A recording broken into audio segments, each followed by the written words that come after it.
வீட்டை சுத்தமாக வச்சுக்க மிளகாயுடைய காம்பையும் விதைகளையும் யூஸ் பண்ணி பாருங்கள். அது என்ன டிப்ஸ்ன்றத வீடியோவில் டீட்டெயிலாக சொல்லியிருக்கேன். ஸோ வீடியோவை ஸ்கிப் பண்ணாமல் பாருங்கள். இது கூடவே டெய்லி கிச்சனில் நம்ம செய்யக்கூடிய வேலைகளை ரொம்ப ஈஸியாக குயிக்காக முடிக்கிறதுக்கு தேவையான முக்கியமான ஒரு சில கிச்சன் டிப்ஸும் ஷேர் பண்ணியிருக்கேன். ஸோ வீடியோ பிடிச்சிருந்துச்சுன்னா லைக் பண்ணுங்கள், சேனலை மறக்காமல் சப்ஸ்கிரைப் பண்ணிவிட்டு தொடர்ந்து சப்போர்ட் பண்ணுங்கள். நம்ம சேனலில் வரக்கூடிய நியூ அப்டேட்ஸ் தெரிஞ்சுக்க பக்கத்தில் இருக்கிற பெல் ஐக்கனையும் கிளிக் பண்ணிக்கோங்க.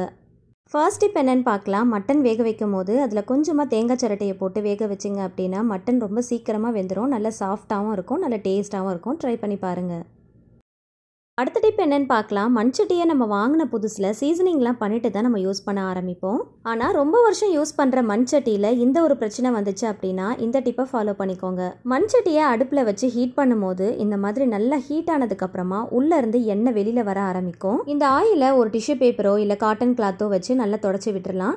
தொடர்ந்து சட்டியை சூடு பண்ணிகிட்டே இருந்தீங்க அப்படின்னா கொஞ்சம் கொஞ்சமாக ஆயில் வர ஆரம்பிக்கும். அதை தொடச்சிட்டே இருங்க. கொஞ்சம் கொஞ்சமாக கேப் விட்டு ரிப்பீட்டடாக ஒரு 3 டைம்ஸ் கிட்ட இதே மாதிரி பண்ணுங்கள். இதிலேருந்து வெளியில் வர ஆயில் என்னன்னு பார்த்தீங்கன்னா நம்ம சமைக்கும் போது சேர்க்குற ஆயில்லாம் இந்த மண்சட்டி கொஞ்சம் கொஞ்சமாக உள்ளே குடிக்க ஆரம்பிக்கும். சில டைம் பார்த்தீங்கன்னா எவ்வளோ தான் எண்ணெய் ஊற்றினாலும் அந்த எண்ணெய்லாம் காணாமல் போயிடும். அதே மாதிரி மண்சட்டியில் குழம்புலாம் வைக்கிறோம் அப்படின்னா குழம்பு வந்து சீக்கிரமாக அந்த மண்சட்டி உறிஞ்சிரும். இப்போ இதில் சாதம் வடித்த கஞ்சி தண்ணியை சேர்த்துக்கோங்க. சேர்த்துட்டு நல்லா கொதிக்க விடுங்க. ஒரு 10 நிமிஷத்துக்கு நல்லா கொதித்து நல்ல நுர மாதிரி பொங்கி வந்ததோ ஸ்டவ் ஆஃப் பண்ணிவிட்டு நல்லா ஆற விட்டுருங்க. ஒரு 1 மணி நேரத்துக்கு அப்படியே விட்டுருங்க. இந்த கஞ்சி தண்ணி அப்படியே அந்த சட்டிலேயே இருக்கட்டும். அதுக்கப்புறமா வாஷ் பண்ணிவிட்டு எடுத்துகிட்டு வந்துடலாம். இதை நல்லா தொடச்சிட்டு மறுபடியும் அடுப்பில் வச்சு சூடு பண்ணுங்கள்.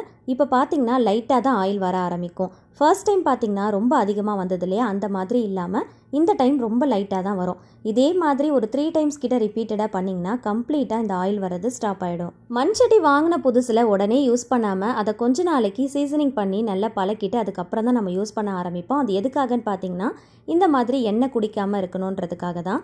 சில டைம் பார்த்தீங்கன்னா நம்ம குழம்பெல்லாம் செஞ்சு வச்சோம் அப்படின்னா அந்த மண்சட்டி நல்லா உறிஞ்சு போயிடும். அந்த குழம்பெல்லாம் இருந்த இடமே தெரியாமல் போயிடும். எங்கடா இதில் இருந்த குழம்ப காணும் அப்படிங்கிற மாதிரி ஆகிடும். ஸோ அந்த மாதிரி ஆகாமல் அவாய்ட் பண்ணுறதுக்கு இந்த மாதிரி சீசனிங் பண்ணிக்கோங்க.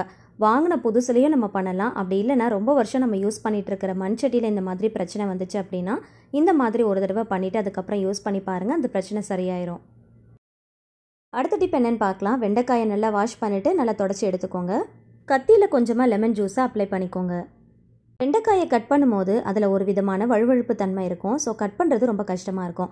அந்த மாதிரி இல்லாமல் ரொம்ப ஈஸியாக கட் பண்ணுறதுக்கு இந்த மாதிரி கொஞ்சமாக லெமன் சாரை தடவி விட்டுட்டு கட் பண்ணோம் அப்படின்னா ரொம்ப ஈஸியாக கட் பண்ணிடலாம். ஸோ அதிகமான குவான்டிட்டியில் நீங்கள் கட் பண்ணுறீங்க அப்படின்னா இந்த டிப் ரொம்பவே யூஸ்ஃபுல்லாக இருக்கும். ட்ரை பண்ணி பாருங்கள். அடுத்த டிப் என்னென்னு பார்க்கலாம். வெண்டைக்காயில் பொரியல் வறுவல்லாம் செய்யும் போது அதிகமான குவான்டிட்டியில் வெங்காயம் சேர்த்து செஞ்சிங்கன்னா நல்லா டேஸ்ட்டாக இருக்கும்.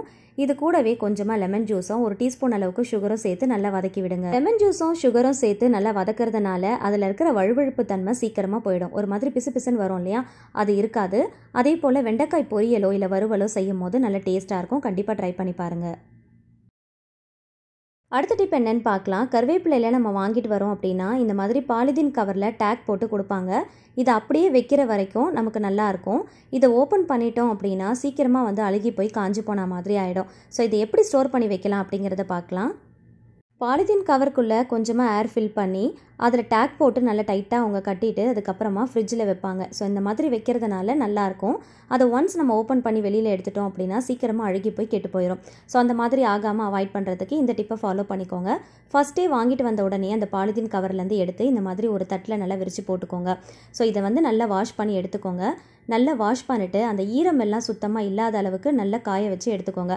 ஃபேன் காற்றுக்கு அடியில் வச்சிங்க அப்படின்னா நல்லா வந்து காஞ்சிரும். உள்ளே இந்த மாதிரி அழுகி போனது, இந்த மாதிரி காஞ்சி போனது, அது எல்லாத்தையுமே சுத்தமாக க்ளீன் பண்ணி எடுத்துக்கோங்க. நல்லா வந்து கழுவிட்டு இந்த மாதிரி தட்டில் நல்லா பரத்தி வச்சிட்டிங்க அப்படின்னா ஃபேன் காற்றுல நல்லா காஞ்சிரும். அதுக்கப்புறம் சுத்தமான துணி வச்சு நல்லா தொடச்சி எடுத்துக்கோங்க. இதை சுத்தமாக க்ளீன் பண்ணி கொஞ்சம் கூட ஈரம் இல்லாத அளவுக்கு நல்லா காய வச்சு எடுத்துகிட்டு வந்துட்டேன். இப்போ இதை ஸ்டோர் பண்ணும்போது இந்த காம்போடு சேர்த்து தான் ஸ்டோர் பண்ணணும். காம்புலேருந்து பறிச்சிட்டோம் அப்படின்னா சீக்கிரமாக கெட்டு போயிடும். நம்ம ஏதாவது பொருள்லாம் வாங்குகிறோம் அப்படின்னா அலுமினியம் ஃபாயில் பேப்பரில் வச்சு கொடுப்பாங்க இல்லையா, ஸோ அந்த மாதிரி பேப்பர்லாம் எடுத்து வச்சுக்கோங்க. இந்த மாதிரி ஸ்டோர் பண்ணுறதுக்கு ரொம்பவே யூஸ்ஃபுல்லாக இருக்கும். இந்த காம்புகளோட கருவேப்பிலையை வச்சு நல்லா டைட்டாக வந்து இந்த மாதிரி சுருட்டி விட்டுக்கோங்க. கொஞ்சம் கூட கேப் தெரியவே கூடாது. அந்தளவுக்கு நல்லா சுருட்டிட்டு நல்லா ஃபாயில் பேப்பரை அழுத்தி விட்டுட்டிங்க அப்படின்னா நல்லா வந்து டைட்டாக ஒட்டிக்கும். கொஞ்சம் கூட கேப் இல்லாத அளவுக்கு பண்ணிக்கோங்க. இதை ஃப்ரிட்ஜில் வச்சு யூஸ் பண்ணிக்கோங்க. 6 மந்த் ஆனாலும் கெட்டு போகாது. எடுத்து யூஸ் பண்ணுறீங்க அப்படின்னா அகைன் இந்த மாதிரி நல்லா டைட்டாக மடித்து வச்சிட்டிங்க அப்படின்னா ரொம்பவே யூஸ்ஃபுல்லாக இருக்கும். ட்ரை பண்ணி பாருங்கள். காம்பிலேருந்து பறிச்ச கருவேப்பிலை எப்படி ஸ்டோர் பண்ணுறது அப்படிங்கிறத பார்க்கலாம். இதையும் நல்லா க்ளீன் பண்ணி எடுத்துக்கோங்க. இந்த மாதிரி ஃபாயில் கவரில் ஏதாவது பொருளை நம்ம வாங்கியிருப்போம் இல்லையா, ஃபுட்டோ இல்லைனா வந்து ஸ்வீட்ஸோ ஏதாவது வாங்கியிருந்தோம், இல்லை மசாலா பொருட்கள் கூட வாங்கும் போது இந்த மாதிரி கவர்லாம் கிடைக்கும். அதெல்லாம் க்ளீன் பண்ணி எடுத்து வச்சுக்கோங்க. ஸோ இந்த மாதிரி கருவேப்பிலைகளை இந்த மாதிரி ஃபாயில் பேப்பரில் போட்டு நல்லா டைட்டாக மடித்து வச்சிட்டிங்க அப்படின்னா கொஞ்சம் கூட கெட்டு போகாமல் அழுகி போகாமல் வச்சு யூஸ் பண்ணிக்கலாம். எடுக்கிறதுக்கும் ரொம்ப வசதியாக இருக்கும். ட்ரை பண்ணி பாருங்கள்.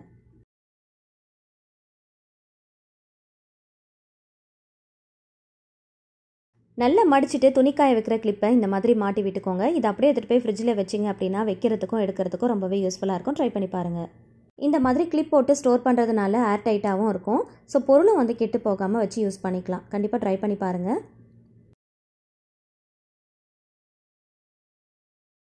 அதே போல் ஃப்ரிட்ஜில் அதிகமான பொருள் வச்சுருக்கோம், வைக்கிறதுக்கு இடமே இல்லை அப்படின்னா இந்த மாதிரி கிளிப்பை இந்த மாதிரி டோரில் போட்டு விட்டுட்டோம் அப்படின்னா வச்சா மாதிரியும் இருக்கும், இடத்த அடைக்காத மாதிரியும் இருக்கும். ஸோ ஸ்பேஸ் இல்லாத டைமில் இது ரொம்பவே ஹெல்ப்ஃபுல்லாக இருக்கும். ட்ரை பண்ணுங்கள். அடுத்த டிப் என்னன்னு பார்க்கலாம். மிளகாயை யூஸ் பண்ணிவிட்டு அதோடைய விதைகளையும் காம்புகளையும் தூக்கி போட்டுருவோம். ஆனால் இனிமேல் தூக்கி போடாமல் எடுத்து ஸ்டோர் பண்ணி வச்சுக்கோங்க. ரொம்பவே சூப்பரான ஒரு விஷயத்துக்காக யூஸ் பண்ண போகிறோம்.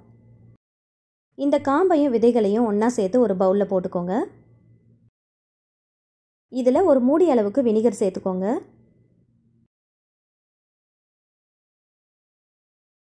இப்போ இது கூடவே ஒரு கிளாஸ் அளவுக்கு வாட்டரும் சேர்த்துக்கோங்க. இதை நல்லா மிக்ஸ் பண்ணிவிட்டு ஒரு மணி நேரத்துக்கு அப்படியே விட்டுறலாம். இதில் இருக்கிற அந்த எசன்ஸ் எல்லாமே நல்லா உள்ளே இறங்கிரும். இந்த காரெல்லாம் பார்த்திங்கன்னா உள்ளே இறங்கி நல்ல காட்டமாக இருக்கும். இதில் நெடியே பார்த்திங்கன்னா மூக்குக்கு நல்லா ஏறும். ஸோ அந்தளவுக்கு நல்லா காட்டமாக மாறிடும். 1 மணி நேரம் கழித்து இதை ஃபில்ட்ரு பண்ணி எடுத்துக்கலாம். இதை ஃபில்ட்ரு பண்ணும் போதே தெரியும், அந்த மிளகாயுடைய அந்த கலர் எல்லாமே பார்த்திங்கன்னா அந்த தண்ணியில் நல்லா இறங்கியிருக்கும். ஸோ அதோடைய காரத்தன்மையும் அந்த தண்ணியில் நல்லா இறங்கியிருக்கும். ஒரு மாதிரி லைட் ரெட்டிஷ் கலரில் இருக்கும். ஸோ பார்த்தாலே தெரியும்.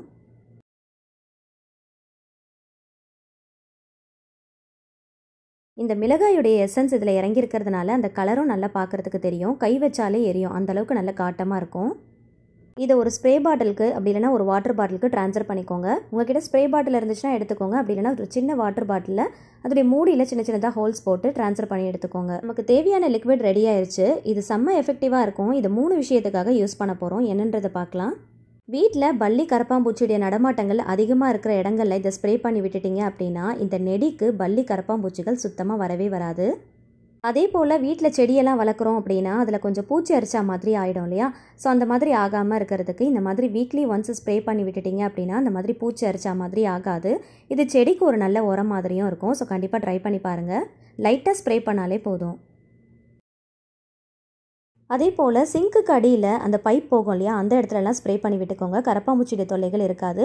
நைட்டு படுக்க போகிறதுக்கு முன்னாடி பாத்திரங்கள்லாம் கழுவி முடிச்சதுக்கப்புறமா சிங்க்கில் இந்த மாதிரி ஊற்றி விட்டுட்டிங்க அப்படின்னா இந்த வழியாக குட்டி குட்டி கரப்பாம்பூச்சிகள் வராது. ஸோ இதை யூஸ் பண்ணி பல்லி கரப்பாம்பூச்சியை ஒழிச்சு கட்டினாலே போதும், வீடு நல்லா சுத்தமாக இருக்கும். நிறைய சப்ஸ்கிரைபர்ஸ் கமெண்ட்டில் கேட்டிருந்தாங்க பல்லியை விரட்ட டிப்ஸ் சொல்லுங்கன்ட்டு. ஸோ அவங்களுக்கு எல்லாத்துக்குமே இந்த டிப்ஸ் ரொம்பவே யூஸ்ஃபுல்லாக இருந்திருக்கும்னு நினைக்கிறேன். ஸோ வீடியோ உங்களுக்கு ரொம்பவே ஹெல்ப்ஃபுல்லாக இருந்திருக்கும்னு நினைக்கிறேன். வீடியோ பிடிச்சிருந்துச்சுன்னா லைக் பண்ணுங்கள், ஃப்ரெண்ட்ஸ் அண்ட் ஃபேமிலிஸ் கூட ஷேர் பண்ணிக்கோங்க. நீங்களும் ட்ரை பண்ணி பார்த்துட்டு ஃபீட்பேக் ஷேர் பண்ணுங்கள். இந்த மாதிரி இன்ட்ரெஸ்டிங்கான டிப்ஸ் அண்ட் ட்ரிக்ஸ் தெரிஞ்சுக்க ஆசைப்பட்டீங்கன்னா நம்ம சேனலை மறக்காமல் சப்ஸ்கிரைப் பண்ணிட்டு தொடர்ந்து சப்போர்ட் பண்ணுங்கள். Thank you so much. கீப் வாட்சிங்.